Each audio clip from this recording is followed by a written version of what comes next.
Hi friends, welcome to my channel. ఈరోజు నేను మీకు 2024లో విడుదలైన ఫ్యామిలీ ప్యాక్ అనే ఫ్యాంటసీ అడ్వెంచర్ మూవీని ఎక్స్ప్లెయిన్ చేయబోతున్నా.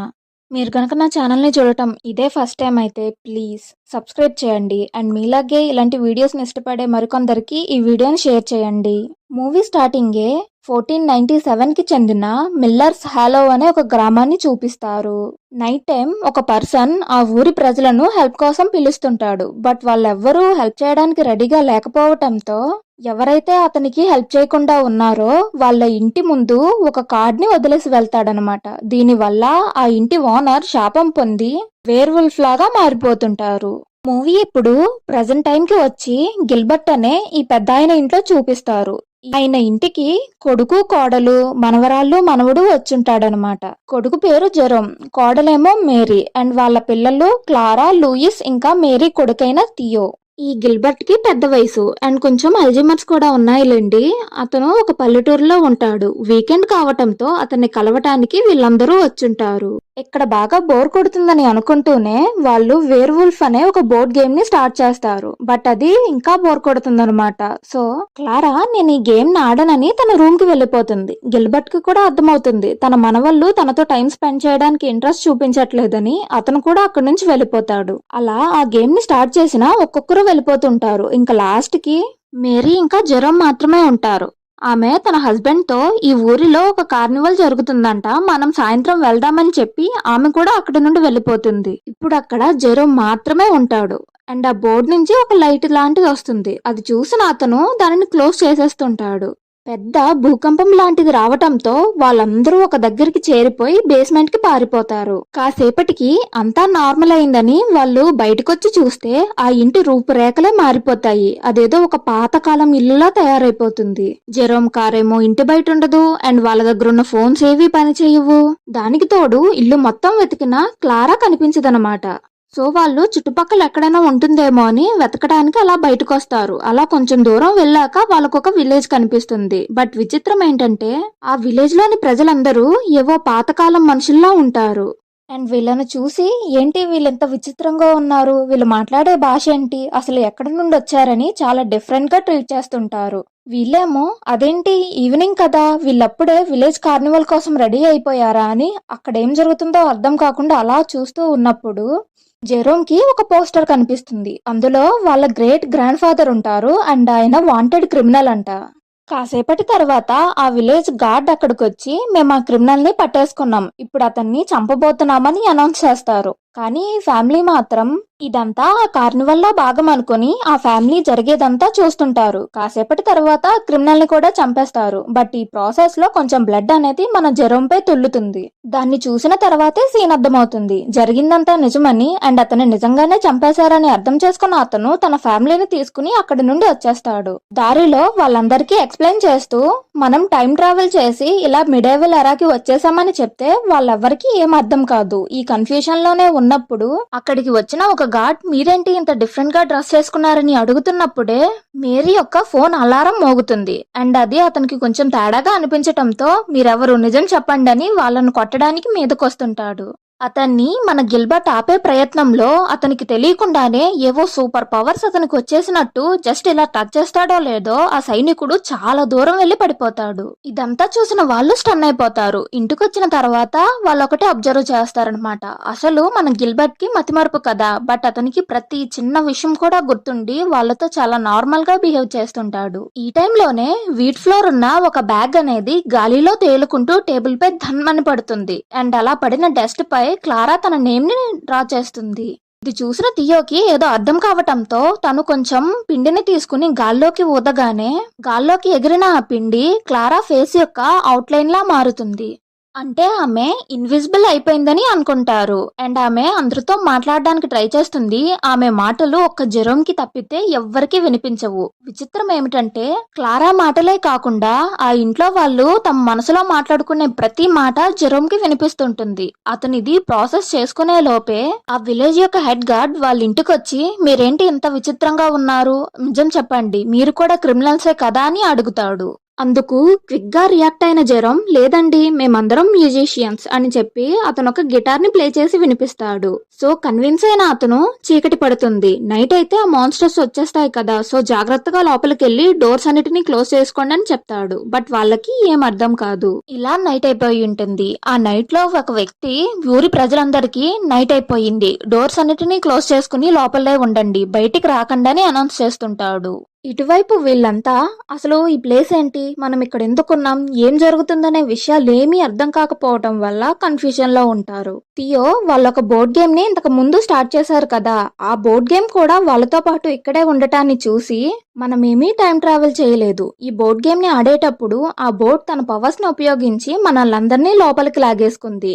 అండ్ దీనిని ఆడేటప్పుడు మనందరికీ ఒక్కొక్క క్యారెక్టర్ వచ్చింది కదా, ఆ క్యారెక్టర్ ప్రకారమే మనకి పవర్స్ కూడా వచ్చాయని అంటాడు. గిల్బర్ట్ కేమో వేర్వుల్ఫ్ హంటర్ వచ్చుంటుంది అండ్ క్లారాకి ఇన్విజిబుల్ వచ్చుంటుంది. దాని ప్రకారమే ఇప్పటి వరకు జరిగింది. సో ఈ గేమ్ రూల్స్ ఏంటి, దాని నుంచి ఎలా బయటపడాలని జెరోమ్ ని అడిగితే అతను నాకు దీని గురించి ఏం తెలియదు, కానీ మనం మాత్రం ఆ వేర్వుల్ఫ్ ని కనిపెట్టి దానిని చంపాలి, అప్పుడే దీనిలోంచి బయట పడగలమని చెప్తే ఆ చిన్న పాప లూయిస్ ఉంది కదా, తను భయపడుతుంది. ఎందుకంటే ఆమెకు ఆ వేర్వుల్ఫ్ కాయిన్ అనేది వచ్చుంటుంది. ఆ నైట్ క్లారా అలా చల్లగాలిని పీల్చుకుందామని ఒక క్యాండిల్ ని తీసుకుని వెళ్తుంది. తను ఇన్విజిబుల్ అయ్యుంటుంది కదా, ఆ క్యాండిల్ మాత్రమే మనకు కనిపిస్తుంది. కాసేపటికి అక్కడ 3 పెద్ద వేర్ఫుల్స్ వచ్చి ఆ ఇంటి చుట్టూరు తిరుగుతుంటాయి. ఇది చూసిన ఆమె భయపడి లోపలికొచ్చేస్తుంది. ఆ టైంలోనే లూయిస్ కి ఆ వేర్వుల్ఫ్ కాయిన్ వచ్చింది కదా, సో ఆమె కూడా నైట్ అయ్యేసరికి ఆ వేర్వుల్ఫ్ లా మారిపోతుంది. బట్ ఆమెను గిల్బర్ట్ ఎలాగో కంట్రోల్ చేసి తాళ్లతో కట్టేస్తాడు అనుకోండి. అండ్ నెక్స్ట్ డే వాళ్ళంతా ఆ ఊరి ప్రజల్లాగే తమ డ్రెస్ ని కూడా వేసుకొని ఉంటారు. అండ్ ఈ బోర్డ్ గేమ్ ని కనిపెట్టింది జెరోమ్ యొక్క గ్రేట్ గ్రాండ్ ఫాదరే కదా, సో మనం ఆయన్ని కనిపెడితే ఈ గేమ్ నుంచి బయటకు రావచ్చనే ఒక ఐడియాతో వాళ్ళు మళ్ళీ ఆ ఊరికి వెళ్తారు ఆయన వెతకడం కోసం. థియో ఇంకా క్లారా ఒక టీం, జెరోమ్ ఇంకా మేరీ ఒక టీం. క్లారా ఎవరికి కనిపించదు కదా, సో ఆమె ఒక ఫ్రూట్ ని దొంగలిస్తుంది. థియో కూడా అక్కడున్న ఒక బ్లాక్ స్మిత్ యొక్క ఒక వస్తువుని దొంగలిస్తాడు. మేరీ ఇంకా జెరోమ్ వాళ్ళ గ్రేట్ గ్రాండ్ ఫాదర్ గురించి ఆ ఊరి ప్రజలను అడిగితే వాళ్ళు మాత్రం అతను ఒక క్రిమినల్, అతని గురించి మీకెందుకని తిరిగి వీళ్ళనే క్వశ్చన్ చేస్తారు. కాసేపటికి వాళ్ళ దగ్గరికి ఆ బ్లాక్ స్మిత్ వచ్చి, మీ కొడుకున్నాడు కదా, అతను నా వస్తువు ఒకటి దొంగిలించాడు, మర్యాదగా నాకు దాన్ని ఇచ్చేయండి అని బెదిరిస్తాడు. కానీ మేరీ నా కొడుకు అలాంటి వాడు కాదని అతనికి గట్టిగా సమాధానం చెప్తుంది. అండ్ ఆ బ్లాక్ స్మిత్ తన చేతికున్న ఆ కడియాన్ని తీయగానే అతను థియోలా మారిపోతాడు. అండ్ థియోకున్న పవర్స్ ఇవే, అతను రూపాలు మార్చగలడు, ఎవరి వస్తువునన్నా దొంగిలిస్తే అతని రూపంలోకి మారతాడనమాట. సో క్లారా ఒక నైట్ యొక్క హెల్మెట్ ని తీసుకొస్తుంది. ఇది పెట్టుకున్న థియో అతనిలాగే మారి మన మేరీ ఒక దొంగ అండ్ ఆమెను ప్రజల్లో వేస్తానని అందరినీ నమ్మించి లోపలికి తీసుకుని వెళ్తాడు. అండ్ అక్కడ వాళ్ళు వాళ్ళ ముత్తాత షెల్డ్రిక్ ని కలిసి అసలు ఈ గేమ్ ఏంటి, ఎలా తయారు చేశారు, ఇందులోంచి ఎలా బయటకు వస్తారని అడిగితే, నేను దీన్ని తయారు చేయలేదు, మా ఇంట్లో ఒక మిస్టీరియస్ వ్యక్తి ఉన్నాడు, అతని దగ్గరే ఈ గేమ్ ఉండటాన్ని నేను చూసా అంటాడు. తర్వాత వాళ్ళందరూ ఇంటికి వచ్చి ఇక్కడ జరిగేదంతా అర్థం చేసుకుంటారు. ఈ గేమ్ యొక్క రూల్ ఒకే ఒకటి, మనం ఇక్కడున్న వేర్వుల్స్ అందరినీ చంపాలి, అప్పుడే ఈ గేమ్ నుంచి బయట పడగలమని మాట్లాడుకుంటూ ఉంటే వీళ్ళు ఫ్యూచర్ నుంచి వచ్చారని ఒక పర్సన్ వీళ్ళ మాటను విని తెలుసుకుంటాడు. బట్ లక్కీలీ అతన్ని వీళ్ళు చూసేయటంతో అతన్ని పట్టేసుకుంటారు. ఇతని పేరు బారో, ఇతను షెల్డ్రిక్ యొక్క ఫ్రెండ్ అంట, ఈ ఇంటికి దగ్గరలోనే ఉంటున్నాడంట. ఈ బారో వీళ్ళందరినీ తన ఇంటికి తీసుకుని వెళ్లి వాళ్ళకొక లిక్విడ్ ని చూపిస్తాడనమాట. ఇది గట్టి పెడితే స్కిన్ లాగే తయారవుతుందని. ఈ లిక్విడ్ ని క్లారాపై పోస్తే ఆమె విజిబుల్ అవుతుందని ఒక ఐడియా ఇస్తాడు. క్లారా కూడా అలాగే చేస్తుంది అండ్ ఆమె కూడా రీఅపియర్ అవుతుంది. అండ్ ఆమెకు ఒక నెక్లెస్ ని గిఫ్ట్ ఇస్తాడు, దీనివల్ల ఆమె మాట్లాడే మాటలు బయటకు వినిపిస్తాయని. తర్వాత సీన్ లో వీళ్ళు విలేజ్ కి వచ్చుంటారు. ఆ విలేజ్ యొక్క గార్డ్ ఒక ఆమెను పట్టుకుని, ఈమె ఒక వేర్ వుల్ఫ్, మనం ఈవిడ్ని చంపేద్దామని చెప్తున్నప్పుడే చీకటి పడి ఆమె ఒక వేర్ వుల్ఫ్ లా మారిపోతుంది. అండ్ ఆమె అందరిపై దాడి చేస్తుంటే లాస్ట్ కి ఎలాగో ఆమెను చంపేస్తారు. అండ్ ఆమె చనిపోగానే ఆమె చేతిలో ఆ వేర్ వుల్ఫ్ కార్డ్ ని గిల్బర్ట్ చూసి దానిని తీసుకుంటాడు.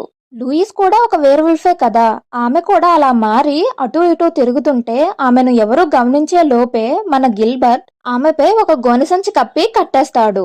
తర్వాత మన క్లారా 2 వేర్‌వుల్ఫ్ ని చూస్తుంది. అందులో ఒకటి ఒక ట్రాప్ లో ఇరుక్కుంటుంది. ఆమె కూడా దాని దగ్గరికి వెళ్లి ఆ వేర్‌వుల్ఫ్ కార్డ్ ని తీసుకునే లోపే ఒక మిస్టీరియస్ పర్సన్ ఆ వేర్‌వుల్ఫ్ తప్పించుకోవటంలో హెల్ప్ చేస్తాడు.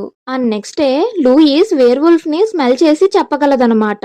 ఆమె కూడా ఒక వేర్‌వుల్ఫే కదా, సో ఆమెను యూజ్ చేసుకుని మిగతా వాళ్ళను కనిపెట్టాలనుకుంటారు. ఆ పాప ఒక ముసలావిడ్ని చూపించి ఈవిడ దగ్గర అలాంటి స్మెల్ వస్తుందని చెప్పటంతో మన మేరీ ఆవిడ వెనకే వెళ్తుంది. అండ్ నువ్వే కదా వేర్‌వుల్ఫ్ అని అడిగితే ఆమె నేను కాదే అంటుంది. మరి మీ ఫేస్ మీద ఎందుకు ఎవరో కొట్టినట్టు అలాగా రక్తపు మార్కులు ఉన్నాయంటే అదా నా హస్బెండ్, ఆయన రోజు తాగి నన్ను ఇలాగే కొడతాడని చెప్పటంతో మన మేరీ ఒక లాయర్, సో ఆమె హస్బెండ్ దగ్గరికి వెళ్లి నువ్వు నీ వైఫ్ ని తాగేసి తంతున్నావు, ఇది మంచి పని కాదు, నీకు డైవర్స్ ఇప్పిస్తా అని బెదిరిస్తుంది. కానీ ఆ పాతకాలంలో డైవర్స్ అంటే చాలా పెద్ద తప్పు కదా, నువ్వేంటి ఇలా మాట్లాడుతున్నావు, నువ్వు ఒక మంత్రగత్తెవని ఆమెపై నేరం వేసి తనను అరెస్ట్ చేపిస్తాడు. ఈమె ఒక మంత్రగత్తె, సో రేపు ఉదయాన్నే ఈమెను కాల్చి చంపేద్దామని ఆ ఊరి యొక్క గాడ్ తీర్పిస్తాడు. సో జెరోమ్ ఆ బారో దగ్గరకు వెళ్లి జరిగిందంతా చెప్పి నా వైఫ్ ను ఎలా కాపాడాలని అడిగితే అతను ఒక ప్లాన్ చెప్తాడనమాట. నెక్స్ట్ డే మేరీని చంపేస్తారనే టైంలో జెరోమ్ ఆ హెడ్ గార్డ్ ని రిక్వెస్ట్ చేసి నా వైఫ్ చనిపోయే ముందే ఆమె కోసం ఒక సాంగ్ ని డెడికేట్ చేయాలనుకుంటున్నా అని అక్కడే పెర్ఫార్మెన్స్ ని స్టార్ట్ చేస్తాడు. ఆ హెడ్ గార్డ్ తో సహా ఆ ప్రజలందరూ ఆ పాటలో లీనమైపోతారు. క్లారా తను ఇన్విజిబుల్ కదా, మేరీని ఇంకా వాళ్ళ గ్రేట్ గ్రాండ్ ఫాదర్ షెల్డ్రిక్ ని విడిపిస్తుంది. వాళ్ళిద్దరినీ తీసుకుని బారో ఒక చర్చ్ కి వెళ్లి లోపల ఒక టనల్ ఉంటుంది, దానిని యూజ్ చేసి మీరు తప్పించుకోవచ్చని పంపిస్తాడు. కానీ ఏం లాభం ఉండదు. అక్కడికి ఒక పెద్ద వేర్వుల్ఫ్ వచ్చి వాళ్ళపై దాడి చేస్తుంది. అక్కడికి ఆ విలేజ్ యొక్క గాడ్ కూడా వస్తాడు. బట్ అతను దానిని చంపడానికి ఇష్టపడడు, ఎందుకంటే ఆ పెద్ద వేర్వుల్ఫ్ మరెవరో కాదు, ఈ గాడ్ యొక్క వైఫ్ అన్నమాట. మన లూయిస్ కూడా వేర్వుల్ఫ్ లా మారి ఆ పెద్ద వేర్వుల్ఫ్ తో ఫైట్ చేస్తుంది. బట్ లూయిస్ అంతనా చిన్నపిల్ల కదా, సో ఆ వేర్వుల్ఫ్ మన లూయిస్ ని చంపేస్తుంది. లూయిస్ చనిపోగానే ఆ వేర్వుల్ఫ్ కార్డ్ కూడా ఆమె చేతిలో అపీర్ అవుతుంది. ఇది చూసిన మేరీ నా కూతురు చనిపోయిందనే బాధలో ఆమె పవర్స్ అనేవి యాక్టివేట్ అవుతాయి. మేరీ పవర్ ఏంటంటే ఆమె ఒక విచ్ అన్నమాట.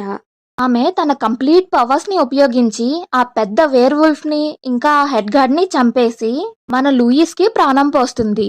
ఇలా వాళ్ళందరి పవర్స్ అనేవి యాక్టివేట్ అయ్యాయి కదా, సో వాళ్ళందరూ నార్మల్ గా మారిపోతారు. అండ్ వాళ్ళందరికీ వచ్చిన ఆ కార్డ్స్ కూడా వాళ్ళ చేతుల్లోనే అపీర్ అవుతాయి. సో వాళ్ళు ఈ గేమ్ ని గెలిచామని అర్థం చేసుకుంటారు.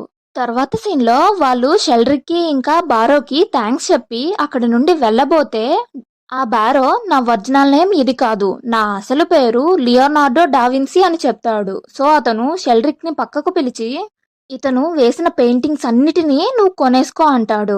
మన షెల్డ్రిక్ మాత్రం ఎవరో అతను ఎప్పుడు పిచ్చి పిచ్చి పెయింటింగ్స్ అన్ని వేస్తాడు అన్నా సరే నేను చెప్తున్నాను విను, అతను ఎంత చెత్త పెయింటింగ్ వేసినా సరే వాటినన్నిటినీ నువ్వు కొనుక్కుని నీ దగ్గర ఉంచుకో అని చెప్తాడు. తర్వాత వాళ్ళు వాళ్ళ కార్డ్స్ అన్నిటినీ ఆ గేమ్ బాక్స్ లో పెట్టగానే వాళ్ళు స్పృహ కోల్పోతారు. కళ్ళు తెరిచి చూస్తే వాళ్ళ ముందు ఆర్మర్ వేసుకున్న ఒక సైనికుడు కనిపించటంతో ఏంటి మనం ఇంకా ఇక్కడే ఉన్నామా అని డిసప్పాయింట్ అవుతూ ఉన్నప్పుడే ఆ సైనికుడి యొక్క ఫోన్ రింగ్ అవ్వటంతో మళ్ళీ మనం మన టైం లైన్ కి వచ్చేసామని చాలా ఆనందపడతాడు. గిల్బర్ట్ కూడా ఇంతకు ముందులాగే మళ్ళీ మతమరుపు వచ్చి కొంచెం కొంచెంగా అన్ని మర్చిపోతుంటాడు. అండ్ అతను జెరోమ్ కి ఒక లెటర్ ఇస్తాడు.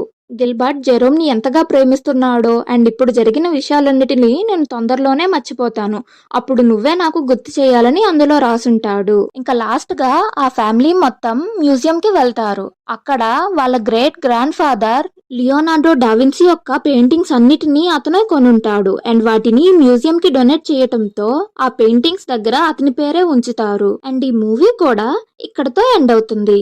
ఈ వీడియో నచ్చితే లైక్ చేయండి, మీ ఫ్రెండ్స్ అండ్ ఫ్యామిలీకి షేర్ చేయండి. అండ్ ప్లీజ్ నా ఛానల్ని సబ్స్క్రైబ్ చేయడం మాత్రం మర్చిపోకండి.